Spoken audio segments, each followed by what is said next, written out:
سبحان اللہ وبحمدہ سبحان اللہ العظیم سبحان اللہ وبحمدہ سبحان اللہ العظیم۔ رمضان المبارک۔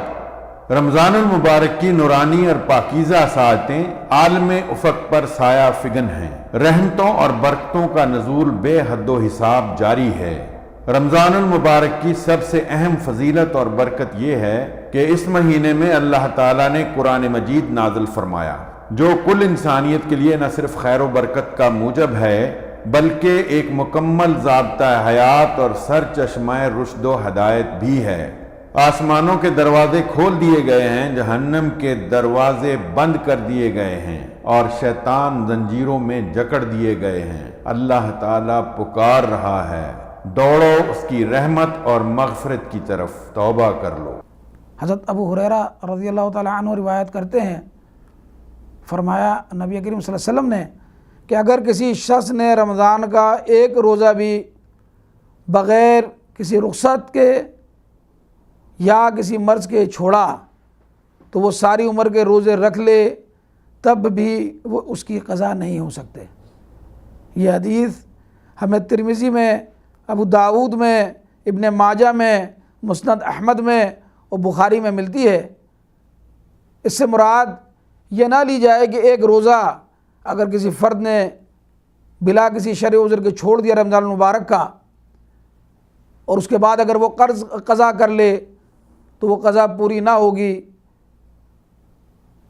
دراصل مقصود یہ ہے کہ جس طرح کہ اللہ سبحانہ وتعالیٰ نے یہ جو روزے فرض کیے، یہ سارے مسلمانان عالم پر ایک ہی ماہ میں فرض کیے۔ ان روزوں کی فرضیت گویا کہ جس طرح کہ باقی عبادات میں ایک اجتماعیت سکھا رہی ہے، روزہ بھی انسان کو، ایک مسلمان کو اجتماعیت کی طرف لے کر جاتا ہے۔ اللہ سبحانہ و تعالیٰ کو اگر انسان کا صرف تقوی مطلوب ہوتا تو وہ اسے کہہ دیتا کہ پورے سال میں 30 روزوں کی گنتی پوری کر لو، لیکن ایسا نہیں۔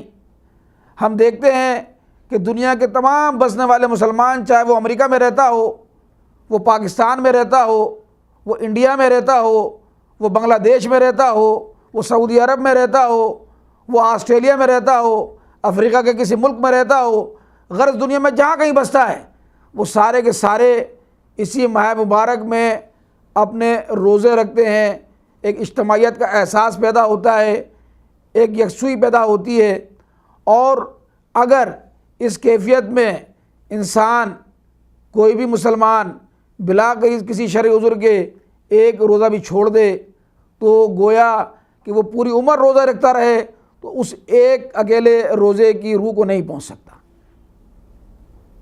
اسلام میں دو چیزیں پائی جاتی ہیں، ایک ہوتا ہے قانونی نقطہ اور ایک ہوتا ہے اخلاقی جواز۔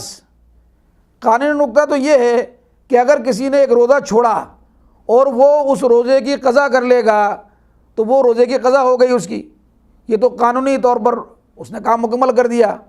لیکن اخلاقی طور پر اگر دیکھیں تو اخلاقی اعتبار سے پوری عمر اگر وہ روزے رکھتا رہے تو اس ایک روزے کے اجر کو وہ نہیں پہنچ سکتا۔ اگر تو وہ روزہ اس نے بلا کسی شرعی عذر کے، بغیر کسی رخصت کے، بغیر کسی سفر کے، بغیر کسی بیماری کے اس نے اگر چھوڑا تو اللہ سبحانہ وتعالیٰ سے دعا ہے کہ اللہ سبحانہ وتعالیٰ ہمیں اس ماہ مبارک میں بھی اور اس کے بعد جو بھی رمضان عطا فرمائے، کسی رمضان میں کوئی روزہ وہ ہم سے چھوٹنے نہ پائے اور پوری روح کے ساتھ ان روزوں کو رکھنے والے بنے۔ وآخر دعوانا ان الحمد للہ رب العالمین۔ اللہم صلی علی سیدنا محمد وعلی آلہ وصحبہ وسلم۔ اللہم صلی علی سیدنا محمد وعلی آلہ وصحبہ وسلم.